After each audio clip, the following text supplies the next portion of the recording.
Hello नमस्कार दोस्तों, मैं हूं आपका दोस्त रमेश और मैं आपका स्वागत करता हूं स्कॉलर्स स्कूल के यूट्यूब चैनल में।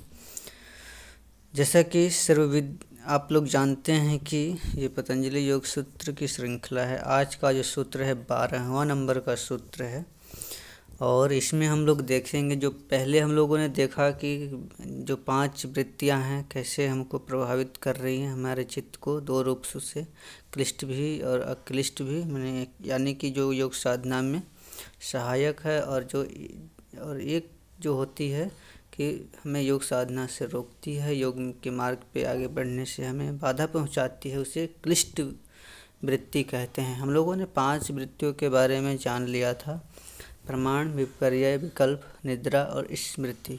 तो अब यहाँ इस सूत्र से यहाँ पे पतंजलि महर्षि चर्चा कर रहे हैं कि अब उन वृत्तियों को कैसे हमें निरोध करना है, क्या क्या उसके उपाय हैं, कैसे हमें आगे बढ़ना है उनको निरोध करने की ओर।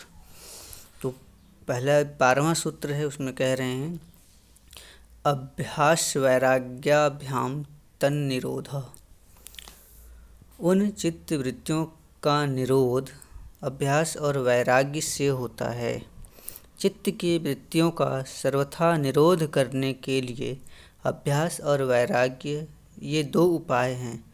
चित्त वृत्तियों का प्रवाह परंपरागत संस्कारों के बल से सांसारिक भोगों की ओर चल रहा है और उस प्रवाह को रोकने का उपाय वैराग्य है और उसे कल्याण मार्ग में ले जाने का उपाय अभ्यास है।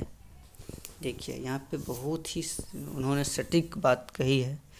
अगर आप किसी वृत्ति को निरोध करना चाहते हैं, उसे मतलब कि अंडररेटेड करना चाहते हैं, उसे कम करना चाहते हैं, तो आपको उन वृत्तियों से जिससे आपको छुटकारा लेना है, तो आपको उसके प्रति आपके चित्त में, मन में वैराग्य लाना होगा।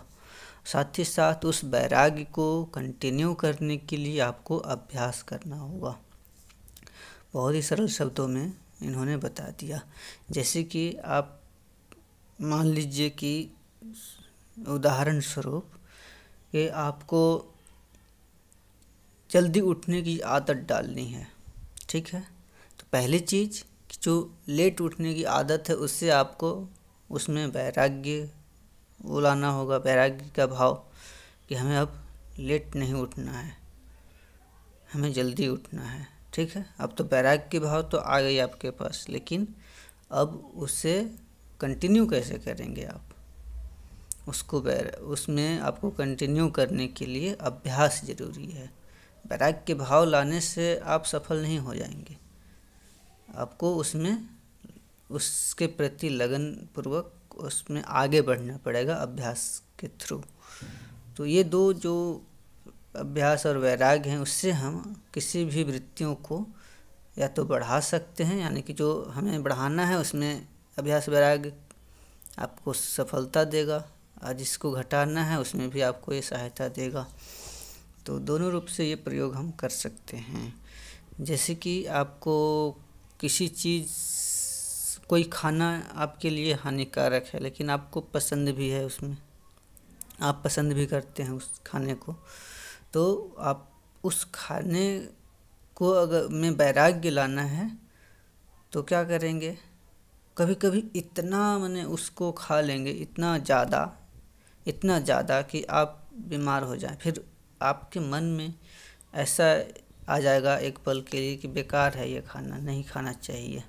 तो आप उसमें इस तरह से वैराग्य ला सकते हैं और अभ्यास के थ्रू उसे कंटिन्यू कर सकते हैं।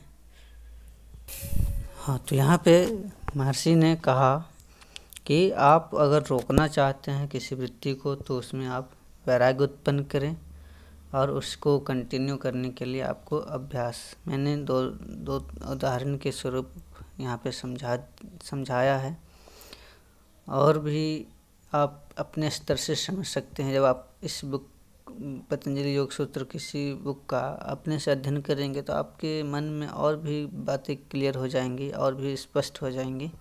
तो इस तरह से आप इसमें आगे बढ़ सकते हैं और आशा है कि ये जो पहला जो उपाय दिया है उन्होंने चित्तवृत्तियों का निरोध करने का, ये बहुत कारगर उपाय है।